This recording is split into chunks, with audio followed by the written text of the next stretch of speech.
찬양대 우리 할렐루야의 자리가 꽉 찬 모습이 너무 감사하고 보기 좋습니다. 아쉬운 점이 있다면 찬양 후에 여기 앉아 계신 분이 다 절로 가셔서 아멘 소리가 적었다는 건데 제가 대신 크게 아멘 했다는 거 잊지 마시고, 또 오늘 찬양대 헌신 예배에 강사가 담임 목사로 설 때 두 가지 유익이 있습니다. 첫 번째는 강사 사례비를 아낄 수 있고요. 두 번째는 설교 시간을 조절할 수가 있습니다. 오전에도 제밥 드셨는데 오후에도 제밥 먹으니 제가 설교 시간을 길게 하지 않고요. 25분 준비했습니다. 25분 헌신 예배 설교하면 다른 교회에서는 혼나요. 너무 짧게 했다고. 근데 우리 교회 제가 설교하니까 여러분들이 충분히 이해하고, 또 찬양대 헌신 예배인데 말씀보다는 찬양의 소리, 또 여러분들이 찬양으로 찬송하는 그 모습이 더 진정한 헌신의 의미겠다라는 생각을 합니다. 오늘 이 시간 찬양대 헌신 예배 말씀 나누고 함께 선 것은 큰 감사하고 기쁨입니다. 코로나 이후에 헌신 예배를 좀 줄였는데 전도회도 묻고 교육부서도 묻고, 그래도 살아남은 헌신 예배는 이 찬양대 예배위원회 헌신 예배입니다. 또 선교 헌신 예배도 있죠. 예배가 모인 자들의 하나님을 향한 태도라면, 또 선교는 앞으로 모일 자들에 대한 헌신을 다짐하는 예배라 할 수 있죠. 우리가 할렐루야 찬양대를 비롯해 교회 내 많은 찬양대가 있는데, 우리 할렐루야 찬양대는 그 많은 찬양대의 항공 모함입니다. 그리고 좌우순양선도 있고 또 특공대도 있고 심지어 잠수함처럼 아래쪽으로 기동하는 배들이 있는 것처럼 우리 할렐루야 찬양대의 이런 모습, 오늘 모여진 자리 내년도에도 잘 이어갈 수 있기를 주님의 이름으로 축원합니다. 그러면 나무분들은 곁다리인가? 그게 아니죠. 이사야 선지자의 말씀처럼 내가 나의 백성을 나를 위해 지었나니 나의 찬송을 부르게 함이라 라는 이사야 선지자의 말씀이 있습니다. 여러분들이 하나님의 백성으로 부름받은 순간부터 나의 찬송을 부르게 하려 함이라, 내가 하나님의 찬양대구나 라고 생각하시면 맞습니다. 하나님을 만난, 하나님의 은혜를 경험한 인생의 첫 반응은 찬송입니다. 왜 그런지 제가 오늘 이제 찬송하는 이유로 말씀드릴 것입니다. 오늘 시편에서 한 절만 우리가 읽었는데요, 다시 한번 읽으면 찬송해야 되는 이유를 발견할 수 있습니다. 우리 시편 99편 3절 말씀 다시 한번 같이 읽습니다. 시작. 주의 크고 두려운 이름을 찬송할지니 그는 거룩하심이로다. 아주 중요한, 우리가 크고 두려운 이름을 찬송할지니 그는 어떤 분이기 때문에요? 거룩하심이다. 여러분, 이 시대 가운데 하나님의 속성 중에 우리가 불편해하고 쉽게 잊어버리는 하나님의 속성이 바로 거룩하심입니다. 일부러는 아니겠지만 그 하나님의 거룩하심이 다른 속성은 좋은데 왠지 우리를 불편하게 합니다. 더 이상 우리의 주된 관심이 아니고, 또 하나님을 생각할 때 그 거룩하심에 대한 묵상이 점점 얕아지고 있습니다. 하나님의 거룩하심, 그게 왜 불편하냐면 그 거룩하심 때문에 비추어지는 우리의 죄된 모습, 그 죄된 결과인 심판이 떠오르기 때문입니다. 그래서 하나님의 은혜는 좋고 하나님의 자비도 좋고 하나님의 여러 능력의 성품도 좋지만 이 하나님의 거룩하심에 대해서는 이 시대가 점점 주목받지 못하는 세대로 바뀌어가고 있습니다. 오히려 하나님의 고상하고 세련된, 나에게 유익이 될 것 같은 성품만을 우리는 묵상하죠. 그러나 성경에서 보여주시는 하나님의 성품은 그 무엇보다 거룩하심이 먼저입니다. 그 무슨 어떤 성품보다 거룩하심이 포괄적입니다. 성경에서 보여주시는 하나님의 거룩하심의 그 거룩은 무슨 뜻일까요? 히브리어 코데시라는 말은 구별되어 분리된 모습이라는 뜻입니다. 여러분, 하나님의 거룩하심이라는 말은 하나님은 우리와 차원이 다른 구별되는 분이라는 뜻입니다. 그러니 피조물과도 구별될 뿐만 아니라 하나님은 그 피조물의 연약함과 죄된 우리의 모습과도 당연히 구별되죠. 그래서 거룩하신 하나님이라는 뜻은 우리와는 차원이 다른 하나님. 오전 말씀처럼 하나님은 우리를 낮추어서 눈높이로 대해주시고 심지어 아들의 생명까지 주시고자 사람의 몸을 입고 오신 하나님이 계십니다. 우리는 하나님의 낮추어 우리를 찾아오심을 너무 쉽게 해서 하나님이 나와 같은 줄 알 때가 많죠. 하나님은 우리랑 차원이 다른 분인데 하나님이 자신을 낮추었다고 해서 우리가 높아진 줄 알고 하나님을 우리와 동등한 사람, 동등한 하나님의 자리로 여길 때가 많습니다. 하나님을 특징 짓는 여러 성품들이 있지만 꼭 기억해야 될 것은 하나님은 우리랑 차원이 다른 분이십니다. 제가 씨름을 좋아하는데 제가 씨름을 좋아한다 그러면 안 믿는 분들이 계신데 제가 초등학교 때는 져본 적이 거의 없어요. 심지어 초등학교 6학년 때는 일양약품 어린이 씨름단에서 주최한 1박 2일 캠프도 참여한 경력이 있습니다. 제가 강호동 선수가 한 말, 삿바만 잡으면 빠코드를 읽는 것처럼 상대의 어떤 힘과 기술이 느껴진다 하는 그 말이 무슨 말인지 잠깐 알았던 적이 있습니다. 그리고 나서 제가 중학교를 갔습니다. 제기동 옆에 있는 성일중학교. 그 당시에 흔치 않았던 학교 안에 실외 수영장이 있었던 중학교입니다. 근데 수영장만 있는 게 아니라 두 체육부서가 있었는데 양궁부도 있었고 씨름부도 있었습니다. 제가 중학교 1학년 때는 몰랐는데 그때에도 이제 서울시에서 온 아이들과 씨름하면 이기기도 하고 지기도 하는데 한 번은 씨름부 그 선수하고 우리 반에 있던 친구이죠. 같은 반 친구하고 씨름을 한 적이 있는데 제 코가 모래에 파묻힌 적이 있습니다. 넘어져도 그렇게 꽂힌 적이 없었죠.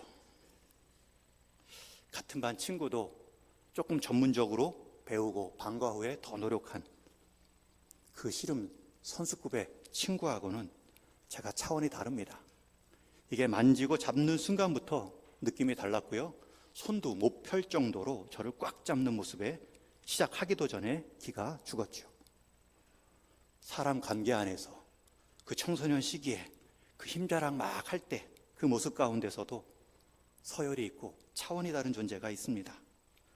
하물며 우리를 지으신 하나님 앞에 우리는 감히 눈도 못 들, 감히 고개도 못 들 그 하나님을 모시고 살아갑니다. 여러분 잊지 말 것은 하나님은 우리와 차원이 다른 분입니다. 낮추셨다고 해서 쉬운 말로 형이 동생하고 놀아준다고 해서 동생이 형을 함부로 대하면 안 되는 것처럼 하나님이 우리를 이해하기 쉽게 하나님의 모습을 낮추고 우리의 언어로 표현한다고 해서 우리가 하나님을 쉽게 대하면 큰일 납니다. 그러기에 하나님의 성품 중에서 이 거룩하심은 가장 포괄적이고 가장 선명한 하나님의 특징입니다. 성경에서 하나님의 성품을 말할 때 반복해서 성경의 히브리어 용법, 헬라어 용법은 반복할 때는 반복합니다. 강조할 때는 반복합니다. 그런데 하나님의 성품 중에 3번이나 반복되는 성품은 거룩뿐입니다. 그 대표적인 예가 이사야서 6장 말씀입니다. 이사야 6장은 천상의 하늘 보좌에 계신 하나님을 이사야가 보고 차원이 다른 그 모습, 그 경외감을 느끼고 화로다, 내가 죽게 되었다. 여러분 진짜 실력자 만나면 실력 있는 척 했던 사람은 그냥 이 말이 나옵니다. 화로다, 나여 망하게 되었도다. 하나님의 차원이 다른 그 존재됨을 경험해 본 사람의 당연한 표현입니다. 그런데 그 옆에서 천사들, 스랍들은 눈을 가리고 하나님을 향해 거룩하다, 거룩하다, 거룩하다. 만군의 여호와여, 그의 영광이 온 땅에 충만하도다. 성경의 언어는 반복이 강조입니다. 그런데 성품 중에 유일하게 3번 표현된 것은 거룩뿐입니다.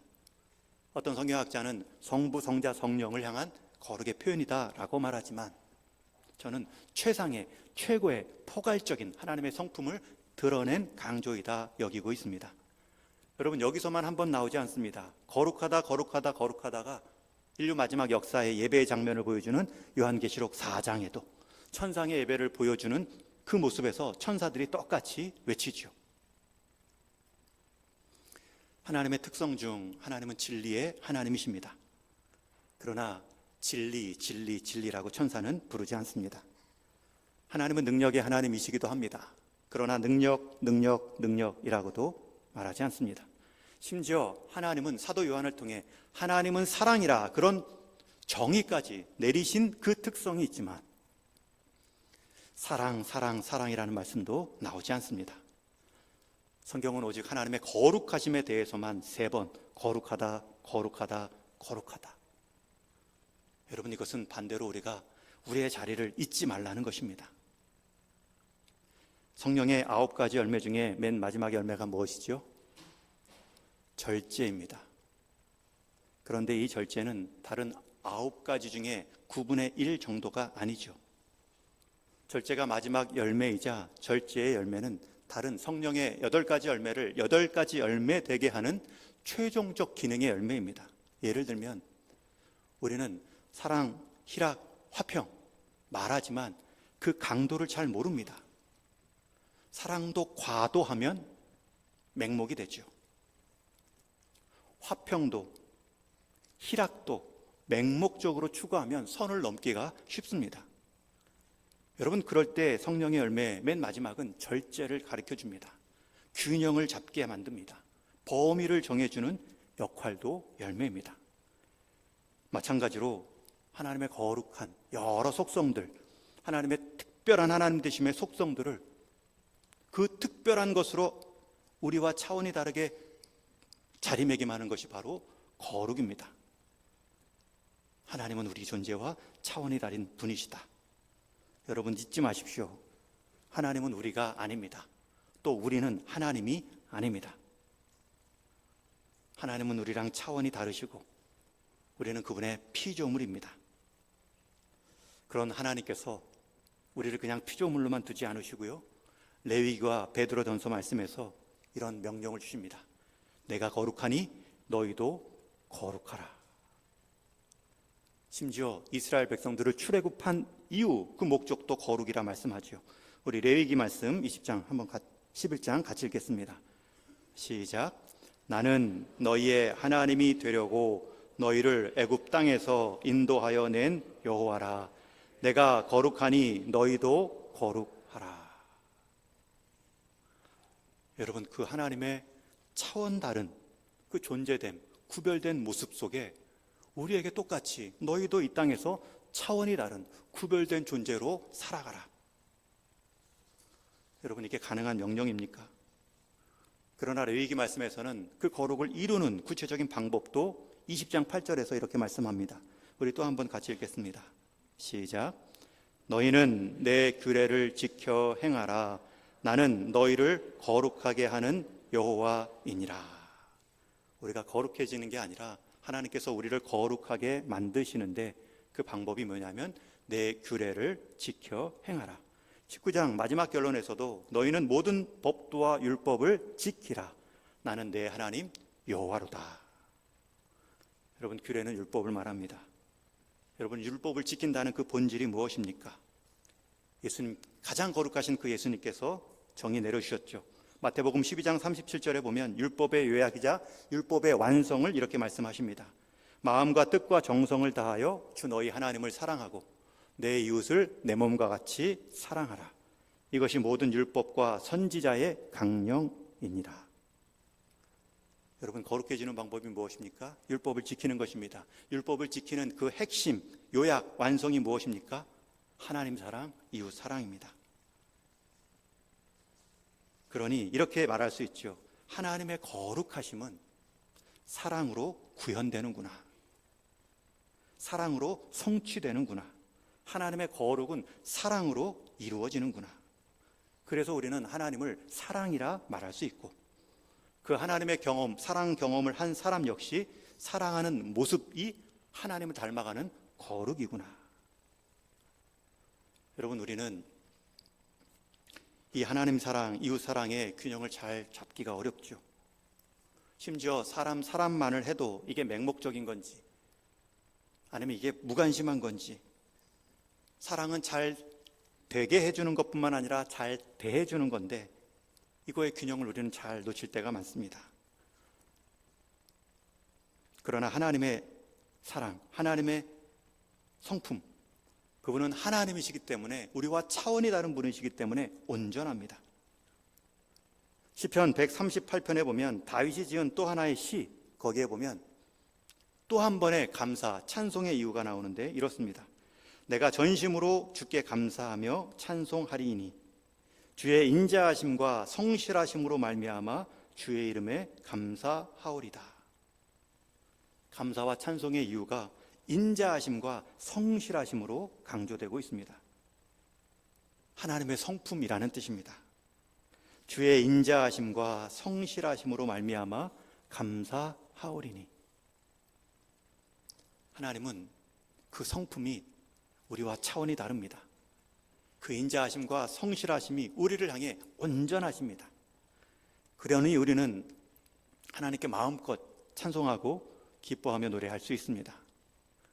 여러분, 특별히 시편의 대부분의 찬송의 이유가 하나님의 성품이라는 것, 거룩하심과 인자하심과 성실하심이라는 것, 여러분, 우리가 전천후 감사하고 찬송할 수 있는 이유입니다. 찬송의 이유가 내 신분 상승, 내 주변의 여건, 내 시험 성적의 오름, 내 취업, 내 용돈, 내 월급의 상승, 그것 따라 내 찬송이 상승하는 것이 아니라 변치 않는 차원이 다른 그 온전하신 그분의 성품과 인자하심, 신실하심을 우리가 경험할 수 있다면, 우리는 우리의 처한 환경 때문에 감사와 찬송이 아닌 그분 한 분만으로, 그분의 성품 하나만으로 찬양하는 인생이 될 수 있습니다. 여러분, 이 훈련을 하셔야 됩니다. 어르신이 되어간다는 것, 믿음의 선진들이 되어간다는 것은 이 찬양이 풍성하다는 것입니다. 처음 하나님을 믿고, 처음 기도 응답받고, 처음 내 필요를 채우시는 하나님을 찬양하는 것이 아니라, 내가 어떤 상황일지라도 나를 변치 않는 그 상황 속에서 차원이 다른 선하신 인자하심을 보여주시는 그 하나님, 그 하나님을 경험할 때 우리는 다윗의 이 찬송을 이어갈 수 있습니다.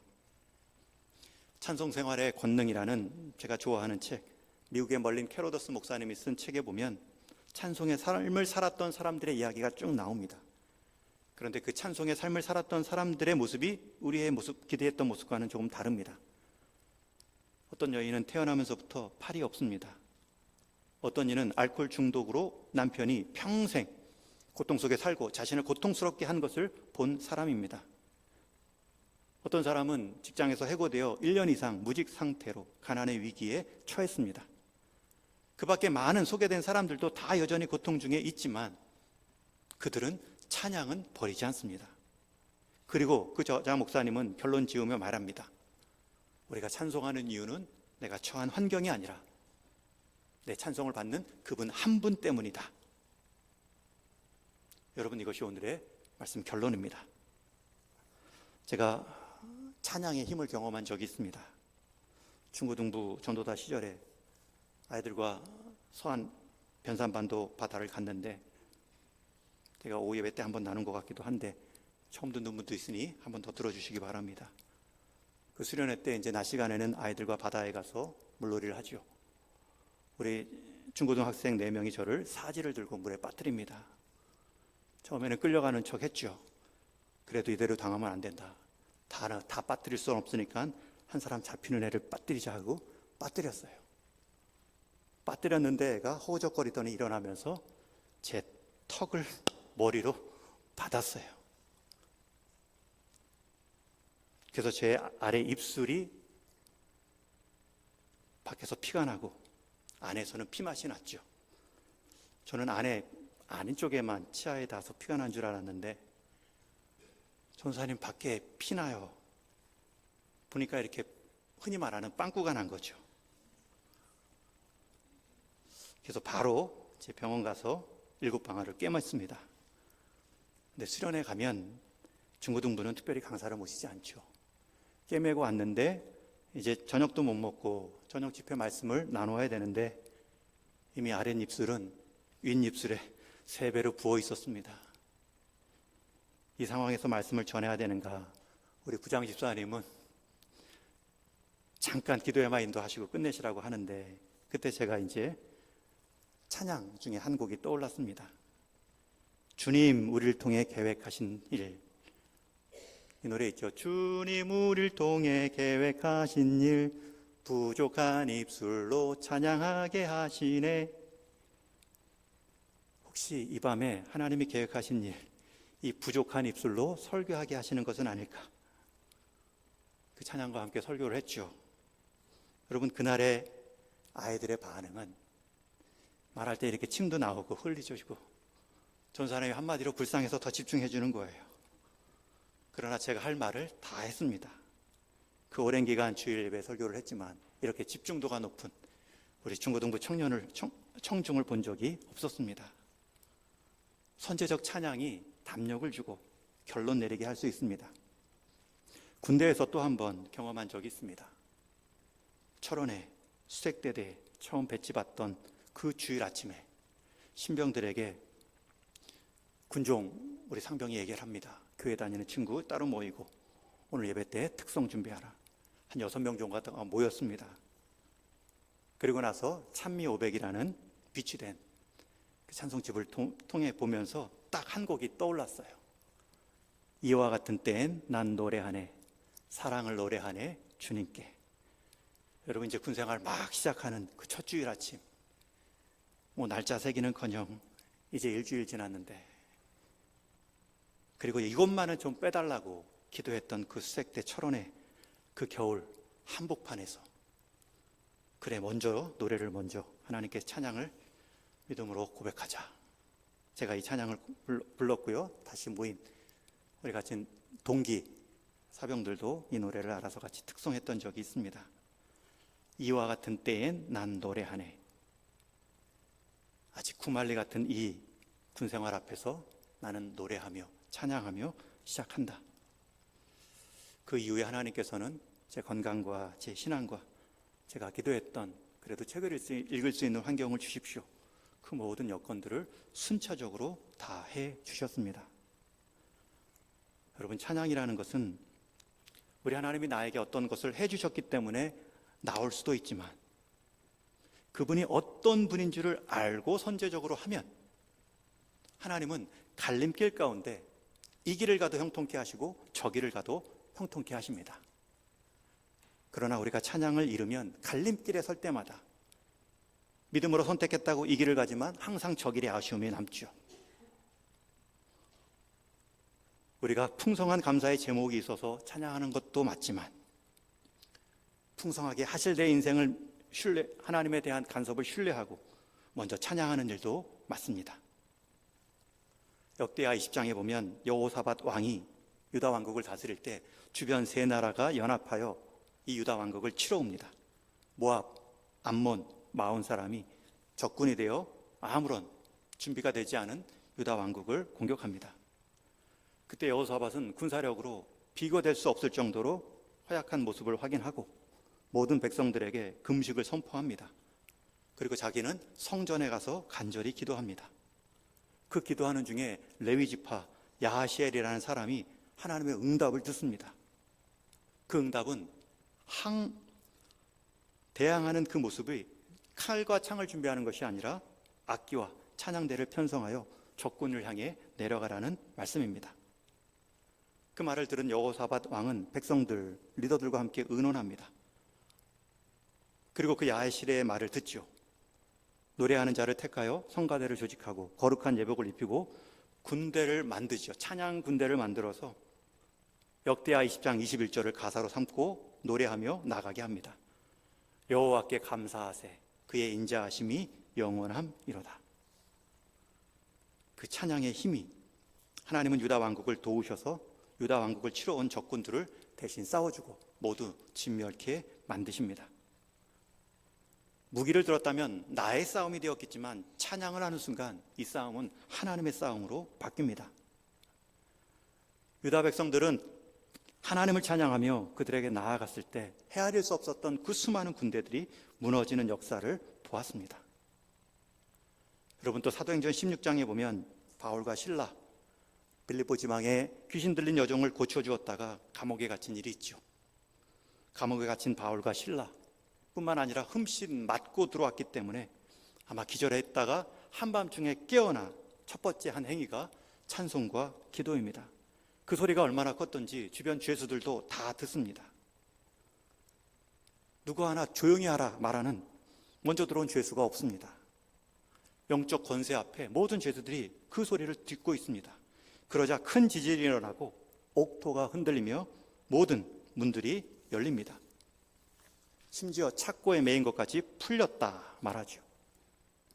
그 상황에서 그 떨림 속에 지진을 경험한 간수는 후다닥 나왔지만 죄수들이 다 도망한 줄 알고 칼을 빼어 자결하려 할 때 바울은 크게 소리 지르고 간수에게 말립니다. 오히려 영적 두려움에 떨고 있는 그 간수에게 복음을 전하고 그의 온 식구들에게 세례를 주며 하나님의 택하신 그 구원의 방법이 찬송에서 시작된 것을 보게 해주십니다. 여러분, 이것이 찬송의 힘입니다. 이것이 다윗이 경험했고 바울이 경험했고 여호사밧이 경험한 찬송의 능력입니다. 이제 그것을 우리도 경험해야 되죠. 그 앞장선 할렐루야 찬양대가 먼저 경험하셔야 되죠. 찬양대가 찬양을 대신할 뿐만 아니라 찬양대는 찬양을 확산시켜야 됩니다. 찬양대는 내 목소리만 준비할 것이 아니라 교회의 찬양 분위기를 준비하는 자들이 되어야 됩니다. 찬양팀도 필요합니다. 교육자가 인도하지만 저는 평신도가 인도하는 꿈을 꾸고 있습니다. 부탁하고 기도하고 있습니다. 받은 은혜를 표현하는 찬양 인도는 오히려 더 평신도들이 하는 게 은혜롭지요. 그 하나님의 은혜를 선포하는 것은 교육자들이 하는 게 맞습니다. 그러나 받은 은혜를 잊지 않고 기억하며 영광스러운 찬양으로 올리는 그 일에 우리 평신도, 우리 재직분들이 많이 좀 참여하시면 좋겠습니다. 또 찬양의 힘은 성탄절, 부활절, 우리 칸타타를 통하여서도 가족과 이웃을 초청하여 함께 은혜를 나누는 일에 쓰일 수도 있습니다.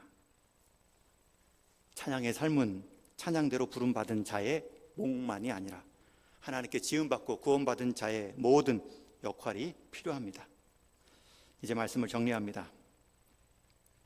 거룩하신 하나님, 늘 내 생각대로만 움직일 것 같은 하나님, 경시하는 하나님이 아니라 하나님은 내 생각을 넘어서서 하나님은 나 같은 사람을 통하여서도 하나님을 지금 일하고 계신다. 나와 차원이 다른 지혜와 능력으로 이 땅을 움직이고 계신다. 이것이 우리가 찬양할 수 있는 이유입니다. 그리고 그 찬양의 대상이 우리의 존재감을 결정합니다. 우리가 찬양의 대상으로 하나님을 모시고 있다는 것만큼 우리의 존재 가치를 높이는 것은 없습니다. 찬양의 대상이 우리 존재를 결정합니다. 우리 동인교회는 찬양이 풍성했던 교회입니다. 그리고 앞으로 찬양이 풍성해야 될 교회입니다. 찬송으로 많은 힘을 얻고 예배의 중심으로 오랜 찬양의 힘을 가지고 경험했던 역사가 있습니다. 그러나 거기에 만족하지 마시고 다시 한번 우리의 찬양을 새롭게 하여 주옵소서. 거룩하신 하나님을 더 거룩하게 여기며 하나님을 만나게 하여 주옵소서. 그러한 찬송의 삶은 우리의 막힌 옥문을 열고 막힌 문제의 신앙을 풀어내는 열쇠가 될 것이며 여러분 한 분 한 분이 여러분에게 놓여진 삶의 모든 자리에서 다윗이 되고 바울이 되고 여호사밧이 될 수 있습니다. 그 일에 앞장서 주시는 우리 할렐루야 찬양대, 우리 찬양팀, 동인의 모든 성도님들 될 수 있기를 주님의 이름으로 축원합니다.